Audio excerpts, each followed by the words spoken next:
આખી દુનિયા આંતરિક સંઘર્ષોમાંથી પસાર થઈ રહી છે।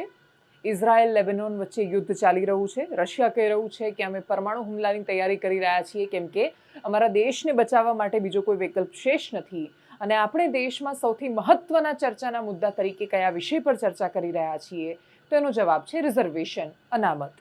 નમસ્કાર, આપની સાથે હું દેવાંશી।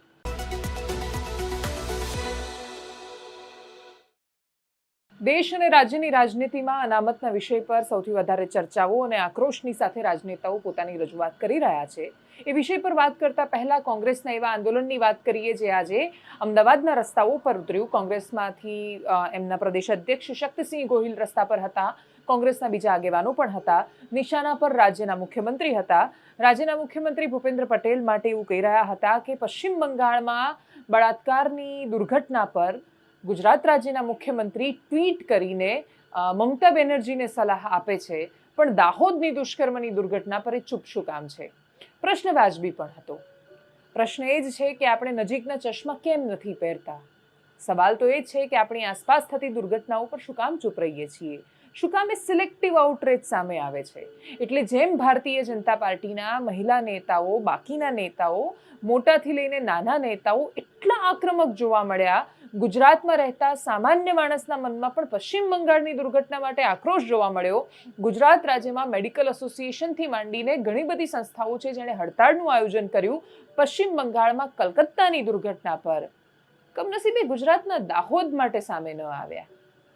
સેમ એ વખતે વિપક્ષ ત્યારે ચૂપ હતું, વિપક્ષ આ વખતે આંદોલન સાથે રસ્તા પર ઉતર્યો। પક્ષ અને વિપક્ષ આ કરે કેમ કે એમની રાજનીતિ છે। સામાન્ય માણસો માટે આ મુદ્દો શું છે? આ મુદ્દો કાયદો, વ્યવસ્થા, ન્યાય અને સમાજની બદલાઈ રહેલી વૃત્તિનો છે। એ માતા સાથે પણ અમે સંવાદ કર્યો છે જેણે પ્રશ્ન કર્યો છે। એવા પિતા પણ છે કે જેમણે કહ્યું છે કે હું સૂકો રોટલો ખવડાવીશ પણ છોકરીને નિશાળે નહીં મોકલું। એ પ્રદેશમાં થયું છે જે પ્રદેશમાં માંડ સ્ત્રી પિંજરામાંથી બહાર આવી હતી।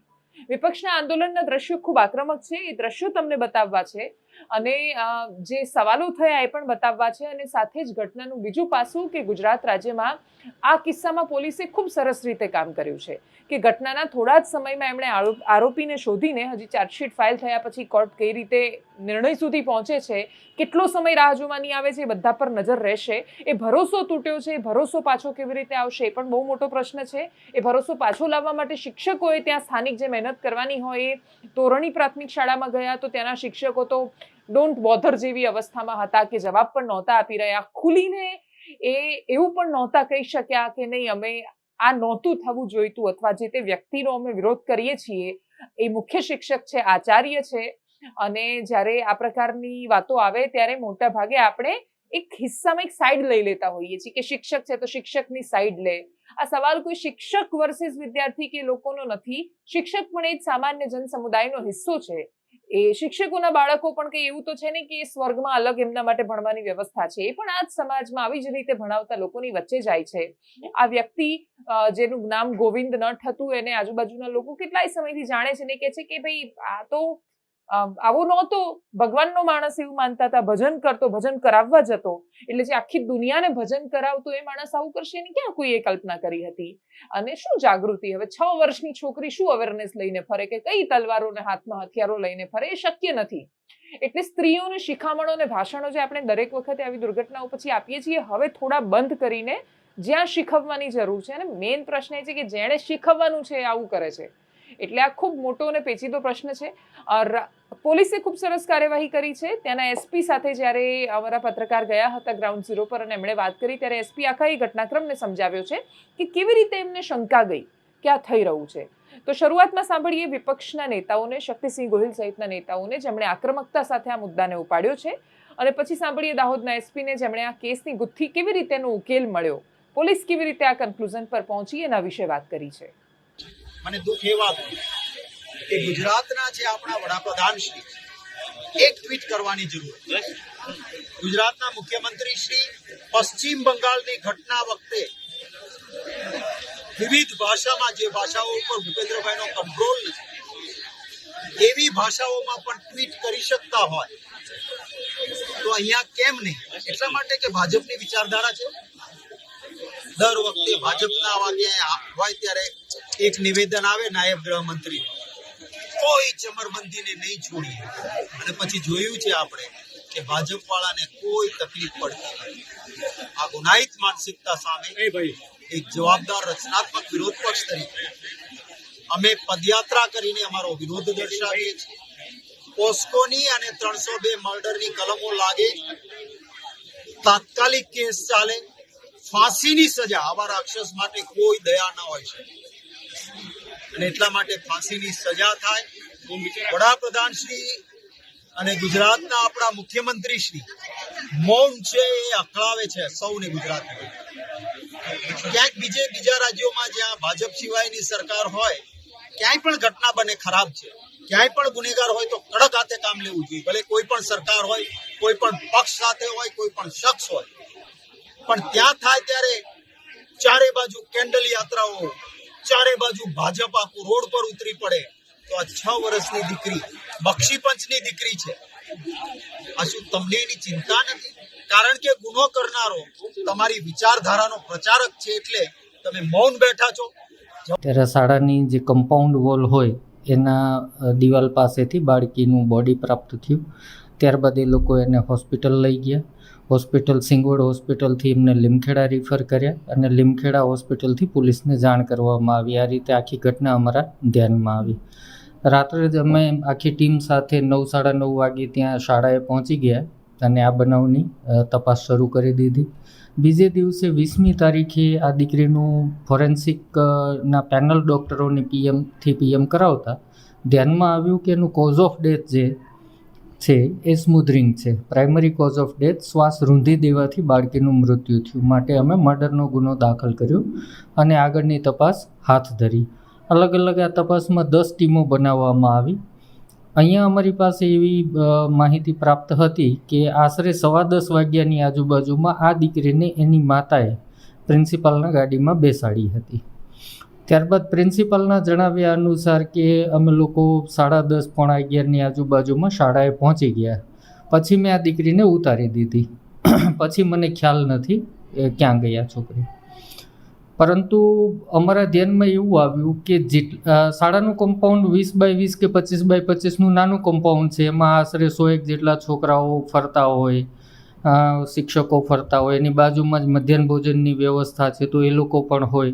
તો દીકરી ઉતરી હોય તો કોઈએ તો જોઈ હોય, પણ કોઈ એવું નહોતું કે જેણે આ દીકરીને પ્રિન્સિપાલની ગાડીમાંથી ઉતરતી જોઈ હોય. ત્યારબાદ પ્રાર્થના કરવામાં આવે તો પ્રાર્થનામાં પહેલાં પ્રિન્સિપાલે એવું જણાવ્યું કે છોકરી પ્રાર્થનામાં હતી, પણ પ્રાર્થના લેવાવાળા બંને મહિલા શિક્ષકો જે અંદર હતા એણે જણાવ્યું કે આ દીકરી અમે જોઈ નહોતી. એના વર્ગના વિદ્યાર્થીઓ પાસેથી જાણવા મળ્યું કે આ દીકરી પ્રાર્થનામાં પણ નહોતી. ત્યારબાદ બાળકોને નાસ્તો આપવામાં આવે છે, દૂધ વગેરે મધ્યાહન ભોજનમાં, તો ત્યાં પણ ધ્યાનમાં આવ્યું કે એમાં પણ નહોતી.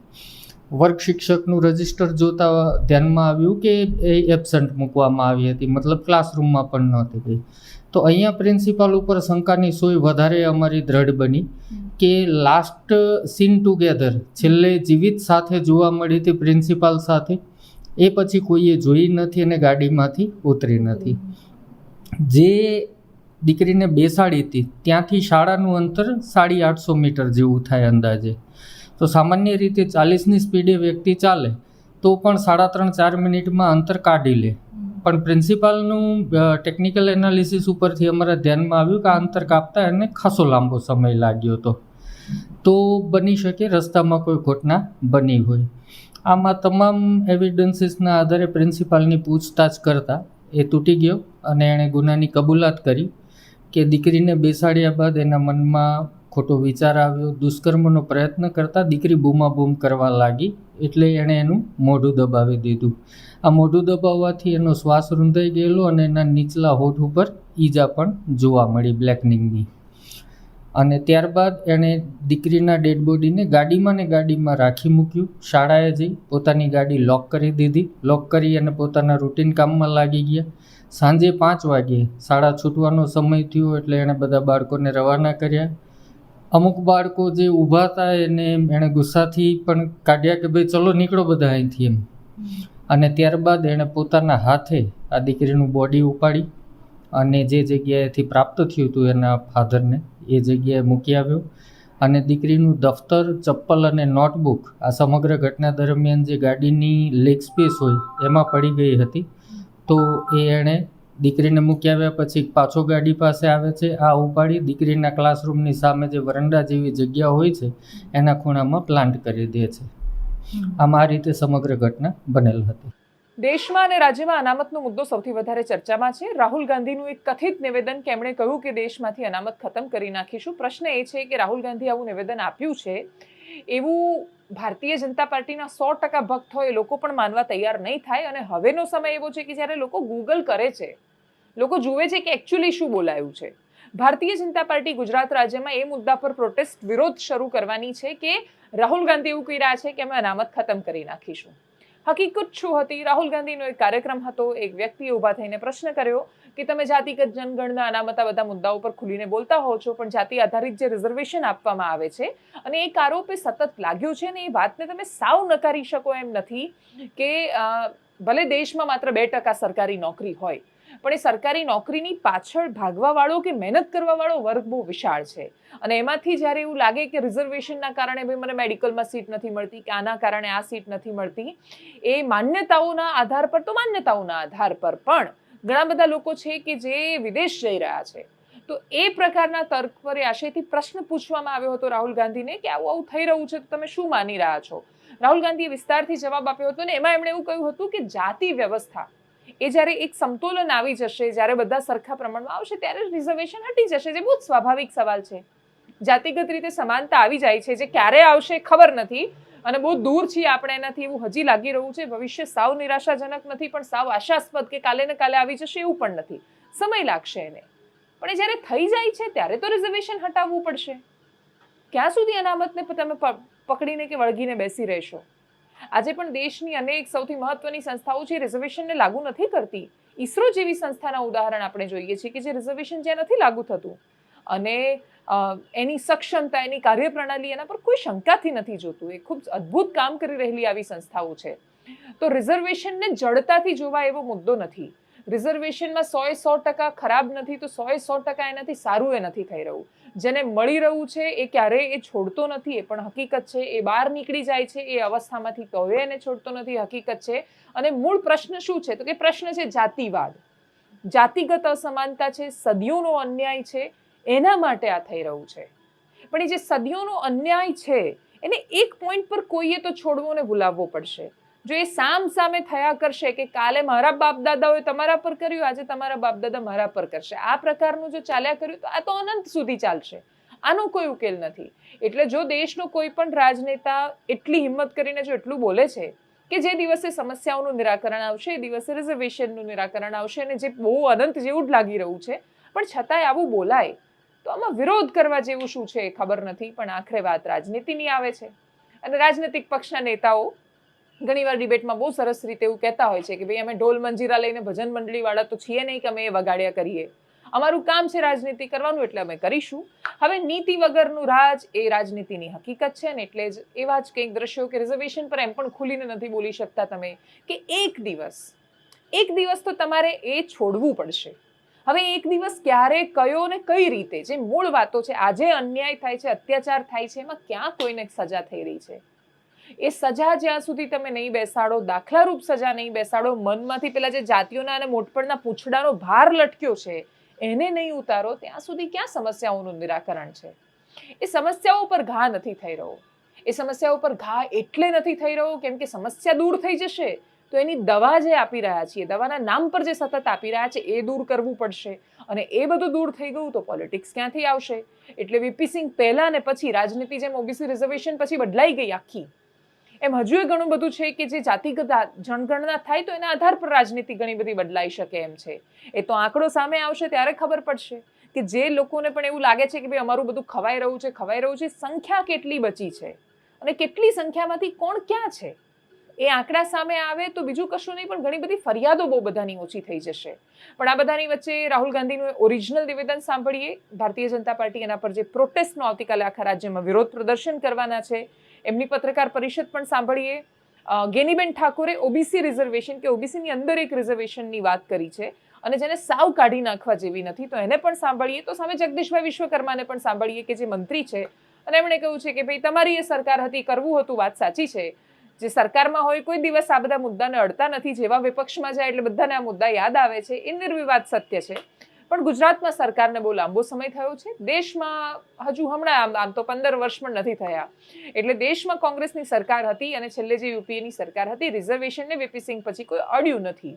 અને વર્તમાન સરકાર એને ટચ કરશે એવું દૂર દૂર સુધી કોઈને લાગતું નથી. એટલે એ જોવાનું બહુ રસપ્રદ રહેશે. જેટલી પ્રતિક્રિયાઓ સામે આવી છે, સાંભળીએ. We will think of scrapping reservations when India is a fair place. We will think of scrapping reservations when India is a fair place. OBC અનામત સ્થાનિક સ્તરની ચૂંટણીમાં આપવાનું હતું, એના રિપોર્ટો તૈયાર થયા છે. અમે મયંકભાઈ, બીજા સિનિયર નેતાઓ પણ એના રિપોર્ટ સબમિટ કર્યા છે અને એ બધા જ કાર્યવાહી, સરકારી કાર્યવાહી એ પરિપૂર્ણ થઈ છે અને આગામી દિવસોમાં એ ઇલેક્શન પણ ડિક્લેર થશે. જે જગ્યાએ અમુક જગ્યાએ માનનીય મુખ્યમંત્રીશ્રીએ ક્યાંક રજૂઆત કરી કે નવી નગરપાલિકા બનવાની છે, ક્યાંક નવી કોર્પોરેશનો બનવાની હોય, તો જ્યારે ઇલેક્શન આવવાનું હોય, ડિક્લેર થવાનું હોય, અમુક જગ્યાએ ટર્મ બાકી હોય, આવા ટેકનિકલ બાબતો જ્યાં અટકતી હોય અને એના કારણે ડિલે થઈ જતું. અમુક બાબતો એવી હોય કે આજે ઇલેક્શન ડિક્લેર કરીએ અને પછી કોઈકની ટર્મ 2 મહિના પછી પૂરી થવાની હોય, મહિના પછી પૂરી થવાની હોય, એના કરતાં આખા રાજ્યના તમામ નગરપાલિકાઓથી લઈ મહાનગરપાલિકાઓ, જે જગ્યાએ નવી કોર્પોરેશન બની છે, આ બધી જ બાબતોનું ભૌગોલિક દ્રષ્ટિએ સીમાંકન થવાનું હોય. આ બધા જ બાબતો ધ્યાને લઈ અને આગામી દિવસોમાં સરકારશ્રી ચોક્કસ એને આગળ વધારે. કે અમારી પોતાની માગણી એ ઓબીસી માટે એ રીતે છે કે કોળી ઠાકોર નહીં પણ સમગ્ર ગુજરાતની અંદર જે વસ્તીના ધોરણે 27% અનામત છે, એમાં જેની વસ્તી વધારે હોય એને એ પૈકીમાં જ અનામત આપે. અને છેલ્લે રાજ્યના સૌથી મહત્વના સમાચારની વાત કરીએ, વરસાદની વાત કરીએ. વરસાદ વિદાય લઈ રહ્યો છે, પણ ચોમાસું વિદાય લેતા પહેલા ધબધબાટી બોલાવીને જાય છે. નવરાત્રી સુધી અથવા નવરાત્રીના છેક સુધી આ વરસાદ રહેશે એવું લાગી નથી રહ્યું વર્તમાન સ્થિતિને જોતા. પરંતુ જો કે ઘણા બધા આગાહીકારો એવી આગાહી કરી ચૂક્યા છે કે એટલી બધી મજા આવશે નવરાત્રીમાં એવું લાગતું નથી. લેટ્સ સી, નવરાત્રી સુધીનું આપણને ખબર નથી. પણ આવનારા આ જે આખું અઠવાડિયું છે, આજે વીકેન્ડ આવવાનું છે, ત્યાં તમારા જો કોઈ પ્લાનિંગ હોય તો નીચે મહારાષ્ટ્ર અને દક્ષિણ ગુજરાતમાં ખૂબ મોટી અને તીવ્ર સિસ્ટમ બની છે. એ સિસ્ટમ ગુજરાતના કયા કયા પ્રદેશોમાં વરસાદને લઈને આવશે, શું પરિસ્થિતિ છે, સાંભળીએ. એટલે હવામાન વિભાગે જાહેરાત કરી દીધી, પણ અમારા તરફથી હજી ચોમાસાની વિદાયની કોઈ પણ જાહેરાત થઈ નથી. અમે દર વર્ષે અમારી રીતે અમારા ક્રાઇટેરિયા મુજબ અમને લાગતું હોય ત્યારે અમે એ જાહેરાત કરતા હોય, ભલે ઔપચારિક હોય, ઓફિશિયલ ન ગણાય, પણ અમે એ રીતે કરતા હોય છે. એટલે મારા તરફથી હું માનું છું કે ગુજરાતમાં હજી ચોમાસાની વિદાય થઈ નથી. અને નથી થઈ એમાં બીજું પણ જોઈએ છે કે વરસાદી સિસ્ટમ તો ગુજરાતમાં આવી છે. હવામાન વિભાગે જે વિસ્તારમાંથી વરસાદની વિદાયની જાહેરાત કરી એ વિસ્તારમાં પણ હજુ વરસાદ 1-2 દિવસની અંદર પડવાનો છે. એનો સીધો જ મતલબ છે કે ભાઈ સપ્ટેમ્બરની શરૂઆતમાં ભેજ ઘટી ગયો હતો, જેને કારણે ત્યાં ક્રાઇટેરિયા ફૂલફિલ થયા, પણ આ જાહેરાતમાં થોડું ઉતાવળ ગણી શકાય. પણ ઠીક છે, એની રીતે જે ક્રાઇટેરિયા છે વૈજ્ઞાનિક રીતે પણ ફિટ બેસે છે. એટલે આ અસમંજસતામાં બહુ આપણે આગળ ચર્ચાની જરૂર નથી. પણ આ છેલ્લો રાઉન્ડ પૂર્ણ થશે ત્યારબાદથી મારું એવું માનવું છે કે ગુજરાતમાંથી ચોમાસાની વિદાય ગણવાની છે. હવે 30 તારીખે આ રાઉન્ડ પૂર્ણ થાય અને 30 તારીખ સુધીમાં પછી ચોમાસાની વિદાય થઈ જાય, તો ચોમાસાની વિદાય થાય પછી પણ વરસાદ પડે તો એનો જવાબ છે ચોક્કસ હા. કેમ કે ઓક્ટોબર મહિનાની અંદર પહેલા અઠવાડિયામાં, અને ત્યારે આપણે નવરાત્રી પણ ચાલતી હશે, નવરાત્રી દરમિયાન પણ રાજ્યના અમુક વિસ્તારની અંદર વરસાદ પડે તેવી શક્યતાઓ છે. એ વરસાદ છે એ કોઈ અરબ સાગરની કે બંગાળની ખાડીની સિસ્ટમના વરસાદ ન હોય. પાયલબેન, જે મેં આપને જણાવ્યું કે આ બંગાળની ખાડીની સિસ્ટમ આવી રહી છે, ગમે ત્યારે વરસાદ આવે ત્યારે બંગાળની ખાડી અથવા તો અરબ સાગરમાંથી સિસ્ટમ આવવાની છે, બીજો કોઈ માર્ગ તો આપણી પાસે છે નહીં. એટલે આ સિસ્ટમ પૂરી થાય પછી બંગાળની ખાડી અથવા અરબ સાગર બંનેમાંથી એક પણ જગ્યાએથી ગુજરાતમાં સિસ્ટમ નહીં આવે. પછી જે વરસાદ હશે એ લોકલ સિસ્ટમ હશે. લોકલ સિસ્ટમ એવું હોય છે કે 850 HPA લેવલ એટલે 1.5 કિલોમીટર, આપણા જમીનથી 1.5 કિલોમીટર ઉપર અને 700 HPA લેવલે એટલે માપ થાય છે 3 કિલોમીટર. એટલે 1.5 કિલોમીટર અને 3 કિલોમીટરના જે લેવલ છે, ચોમાસું વિદાય થઈ ગયું હોય, આપણી ઉપરથી દક્ષિણ તરફ ખસી જશે, પછી પણ અમુક ટકા ભેજ રહી ગયો હોય. અને ઓક્ટોબર મહિનામાં સ્વાભાવિક રીતે દર વર્ષે તાપમાન ઊંચું જાય છે. એટલે જે વિસ્તારોમાં સવારથી લઈને બપોર સુધીના સેશનમાં ઊંચું તાપમાન ગયું હોય અને એ ઊંચું તાપમાન અને ઉપરનો જે ભેજ છે, આ બંનેનો સમન્વય થાય એટલે લોકલ ક્યાંક નાની એવી સિસ્ટમ બંધાઈ જાય. હવે એ સિસ્ટમ તો આપણી ઉપર બની છે, એ કોઈ અરબ સાગરની કે બંગાળની ખાડીની સિસ્ટમ નથી, એ આપણી ઉપર ભેજ હતો એમાંથી એ સિસ્ટમ બની છે. અને એ સિસ્ટમ છે એ ભેજને કારણે બનેલી હોય, ખૂબ નાની સિસ્ટમ હોય, એ કોઈ બહુ મોટી સિસ્ટમ ન હોય કે સાર્વત્રિક વરસાદ ન આપી શકે. એ સિસ્ટમ જે લોકલ બંધાતી હોય, એ જે વિસ્તારોની અંદર વરસાદ પડે ત્યાં માત્ર અડધો કલાક કે કલાક માટે જે વરસાદો હોય છે. અને એ જે વિસ્તારો હોય છે, એ જે વિસ્તારમાં વરસાદ પડે ત્યાં એના કેન્દ્ર બિંદુથી લઈને 1.5-2 કિલોમીટર આગળ એક છાંટો પણ ના હોય. એટલે એકદમ છૂટો છવાયો વિસ્તાર અને થોડાક વિસ્તાર માટે પડતો હોય છે ને થોડી વાર માટે પડતો હોય છે. એટલે એનાથી કોઈ ડરવાની કે ગભરાવાની જરૂર નથી. એ વરસાદ છે બપોર પછી 2 વાગ્યાથી લઈ અને સાંજના 5 વાગ્યાનું સેશન હોય એમાં જ એ વરસાદો જોવા મળતા હોય છે. એટલે સપ્ટેમ્બરના એન્ડમાં ચોમાસાની વિદાય ચોક્કસથી થઈ જશે 30 સપ્ટેમ્બર સુધીમાં. પણ ત્યારબાદ જે ઓક્ટોબર મહિનાના પહેલા અઠવાડિયામાં વરસાદ હશે, એ આ ટાઈપના ભેજને કારણે લોકલ સિસ્ટમના અને છૂટાછવાયા વિસ્તારની અંદર વરસાદ હશે. અને એ વરસાદ પણ દક્ષિણ ગુજરાત અને સૌરાષ્ટ્રના ભાગોની અંદર હોય તેવી શક્યતા હાલ અમે માની રહ્યા છીએ. એનાલિસિસમાં અત્યારે બસ આટલું જ. જો આપ અમને યુટ્યુબ પર જોઈ રહ્યા છો તો સબસ્ક્રાઇબ કરો, ફેસબુક પર જોઈ રહ્યા છો તો ફોલો કરો, અમારા વિડીયોને શેર કરો. નમસ્કાર.